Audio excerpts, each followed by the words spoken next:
Vance claims Trump was kidding about hating his political enemies, but he wasn't.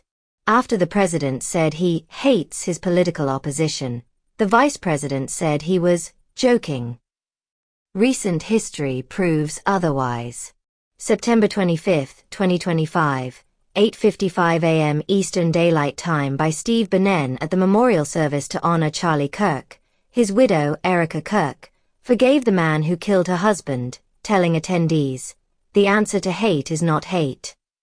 Soon after, Donald Trump addressed the same audience and emphasized a related point, insisting that the slain conservative activist didn't hate his opponents. At that point, however, the president apparently thought it'd be a good idea to reject the underlying principle. "That's where I disagreed with Charlie," Trump said. "I hate my opponent, and I don't want the best for them. I'm sorry." I'm sorry, Erika. 3 days later, J.D. Vance pitched the idea that the president didn't fully mean what the world heard him say. HuffPost reported, Vice President J.D. Vance, a friend of slain right-wing activist Charlie Kirk, has claimed that President Donald Trump was joking when he ranted about hating his opponents during Kirk's memorial. "Well, I think the president was joking," the vice president told Nexstar's Rez Had Hudson, adding, "I think it's interesting if you go back and watch the full speech. What the president was trying to do, in this very humorous and very unique way, was highlight how hard it is for us to forgive our enemies." "Ah, I see." People heard Trump's comments, but they didn't pick up on the subtleties of the president's sly comedic stylings. He's quite the jokester, though many of us apparently fail to appreciate the nuances of his sophisticated and very humorous witticisms. Or, alternatively, Trump wasn't kidding. I won't pretend to be able to read the president's mind, but if he was kidding on Sunday about his hatred for his political foes, Trump is clearly committed to the bit. In July, after whining about congressional Democrats voting against the GOP's domestic policy megabill, Trump told an Iowa audience, "They wouldn't vote only because they hate Trump, but I hate them too, you know? I really do.